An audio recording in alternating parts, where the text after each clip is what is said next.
Chinese നിർമ്മിത യുദ്ധവിമാനം ബംഗ്ലാദേശിൽ തകർന്നു വീണതിൽ ദുരൂഹത.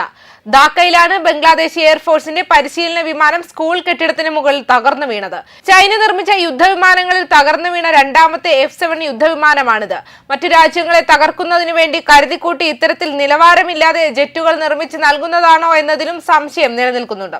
ധാക്കയിലെ സ്കൂളിലേക്ക് ബംഗ്ലാദേശ് വ്യോമസേനയുടെ പരിശീലന വിമാനം ഇടിച്ചുകയറി ഒരാൾ കൊല്ലപ്പെടുകയും നിരവധി പേർക്ക് പരിക്കേൽക്കുകയും ചെയ്തു. ധാക്കയിലെ ഉത്തർപ്രദേശത്തെ മൈൽസ്റ്റോൺ സ്കൂൾ ആൻഡ് കോളേജ് കെട്ടിടത്തിലാണ് ചൈന നിർമ്മിത F-7 ജെറ്റ് തകർന്നു വീണത്. ക്ലാസുകൾ നടന്നുകൊണ്ടിരിക്കുമ്പോഴാണ് അപകടം സംഭവിച്ചത്. പരിക്കേറ്റവരെ ആശുപത്രിയിലേക്ക് കൊണ്ടുപോകാൻ രക്ഷാപ്രവർത്തകർ ഓടിനെത്തുമ്പോൾ അപകട സ്ഥലത്ത് നിന്ന് തീയും കറുത്ത പുകയും ഉയരുന്നത് ടെലിവിഷൻ ദൃശ്യങ്ങൾ കാണിച്ചിരുന്നു. ആംബുലൻസുകൾ പെട്ടെന്ന് ലഭ്യമല്ലാതായിരുന്നതിനാൽ പരിക്കേറ്റ വിദ്യാർത്ഥികളെ സൈനികർ കൈകളിൽ രക്ഷപ്പെടുത്തി റിക്ഷാ വാനുകളിലും മറ്റു വാഹനങ്ങളിലുമായി ആശുപത്രിയിലേക്ക് കൊണ്ടുപോയതായി ദൃക്സാക്ഷികൾ വ്യക്തമാക്കി. ബംഗ്ലാദേശ് വ്യോമസേന അപകടം സ്ഥിരീകരിച്ചെങ്കിലും അതിന്റെ കാരണമോ പൈലറ്റ് പുറത്തേക്ക് ചാടിയതാണോ എന്നും പരാമർശിച്ചിട്ടില്ല. കോളേജ് അധ്യാപകരും ജീവനക്കാരും ചേർന്ന് പ്രാഥമിക രക്ഷാപ്രവർത്തനങ്ങൾ നടത്തി. തുടർന്ന് സൈന്യവും അഗ്നിശമന സേന ഉദ്യോഗസ്ഥരും സ്ഥലത്തെത്തി. 3 നിലകളുള്ള ഒരു സ്കൂൾ കെട്ടിടത്തിന്റെ മുൻവശത്താണ് വിമാനം തകർന്നതെന്നും നിരവധി വിദ്യാർത്ഥികൾ കുടുങ്ങിപ്പോയെന്നും ഒരു അധ്യാപകൻ പറഞ്ഞു. ഡെയിലി സ്റ്റാർ റിപ്പോർട്ട് ചെയ്തതനുസരിച്ച് 30-ലധികം പേരെ National Institute of Burn and Plastic സർജറിയിൽ പ്രവേശിപ്പിച്ചു. മറ്റുള്ളവരെ സമീപത്തുള്ള ആശുപത്രികളിലേക്ക് കൊണ്ടുപോയി. അപകട കാരണം സർക്കാർ അന്വേഷിക്കുമെന്നും എല്ലാത്തരം സഹായങ്ങളും ഉറപ്പാക്കുമെന്നും ബംഗ്ലാദേശ് മുഖ്യ ഉപദേഷ്ടാവ് മുഹമ്മദ് യൂനസ് വ്യക്തമാക്കി. ഈ അപകടത്തിൽ വ്യോമസേനയ്ക്കും വിദ്യാർത്ഥികൾക്കും രക്ഷിതാക്കൾക്കും അധ്യാപകർക്കും മൈൽസ്റ്റോൺ സ്കൂളിലെയും കോളേജിലെയും ജീവനക്കാർക്കും മറ്റുള്ളവർക്കുമുണ്ടായ നഷ്ടം നികത്താനാവാത്തതാണ്. ഇത് രാജ്യത്തിന്റെ അഗാധമായ ദുഃഖത്തിന്റെ നിമിഷമാണെന്നും അദ്ദേഹം പറഞ്ഞു. ഈ വർഷം തകർന്നു വീണ രണ്ടാമത്തെ ചൈനീസ് നിർമ്മിത F-7 വിമാനമാണിത്.